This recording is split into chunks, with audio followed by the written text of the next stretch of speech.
am teacher BoQian from Kangaroo Study. Welcome back to our channel again. Now, this is the second day of our check-in challenge. Our topic for today will be on grouping. So, let us take a look at the first example question together.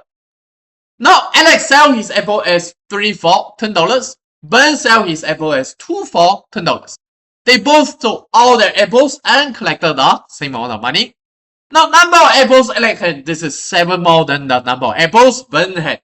So, how many apples did Alex have at first? So, from this question, the thing we know is for Alex and Ben, 3 apples, $10 for Alex.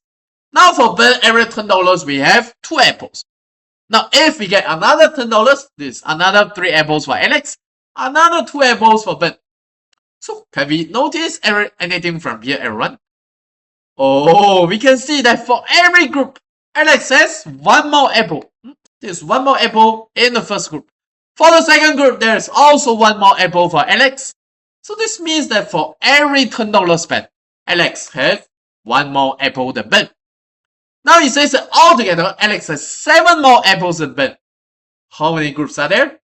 Very good, everyone. We do the division here. 7 divided by 1. So we get a total of 7 groups. Now they are asking the number of apples for Alex. How do we find it? Perfect. Since 1 group is 3 apples, so we can just simply do 7 times 3. Total is 21 apples for Alex. So now let's do a quick summary on this question here. Now when we are doing the grouping, we have to look for one thing here. We need to look for the equal amount. It must be the same amount before we can compare the group. In this question, it's the equal amount of money. So with this in our mind, let's take a look at the second example question. Now, Alex sells his apples as 3 for $4 now. Ben sells the apples 2 for $3. They sold all their apples and collected the same amount of money. It says that Alex has 7 more apples than Ben. And how many apples did Alex have at first? So again, let's gather the information we already have. Alex and Ben. Alex, 3 apples, $4. Then Ben, 2 apples, $3. Hey, everyone, can we just do the comparison here? Hey, we can see this 1 more apple for 1 group. So 7 more means 7 divided by 1. We got 7 groups. 7 groups, 7 times 3. Hey, 21 apples for Alex. So everyone, is that correct? We notice this is definitely not correct, everyone. The reason is because of this word. Hey, they have the same amount of money. So they collected the same amount of money. We have to make sure that for every group here, it's also the same amount of money. But right now, there's $4 and $3. Definitely, they're not the same. So let's look for a number that's a multiple of 4 and multiple of 3 at the same time.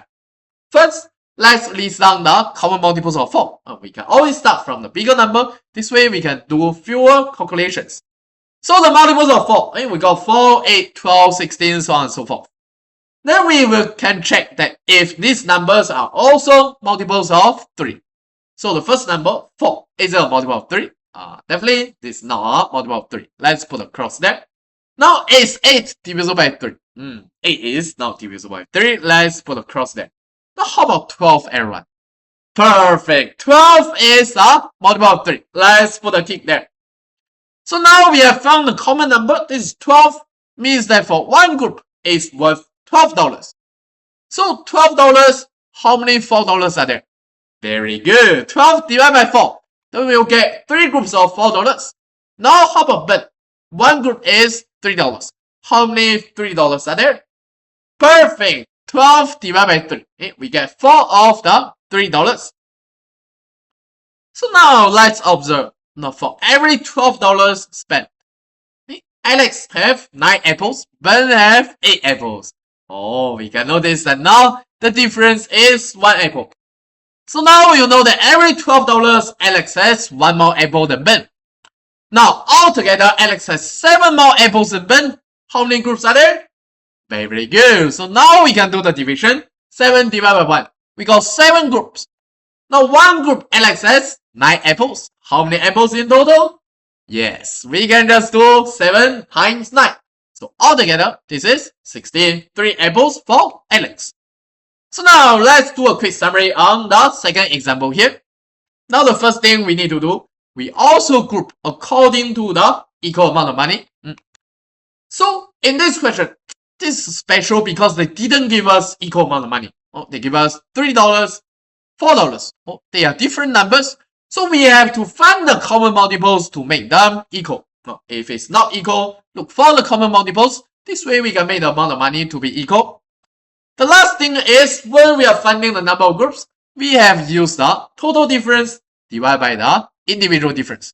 Now in this question, the total difference is 7 more. 7 more apples for Alex than Ben. Now the individual difference is that for every single group, Alex has 1 more apple than Ben. So 7 divided by 1, we find there are 7 groups. This is just like when we are doing the chicken and rabbit problems, when we swap the chicken into rabbits. So we find the total difference in the number of legs, and we also find the individual difference between 1 chicken and 1 rabbit. Every time when we replace the chicken with the rabbit, number of legs increase by 2. So we are doing the same division here to find the numbers. Now after we are clear about these questions, you can also join our group challenge. Now if you haven't joined our group challenge yet, now make sure to contact me. I'll add you to our group, or you can scan the QR code by yourself to join our groups and try out the check-in challenge problems. Until the next time, peace out.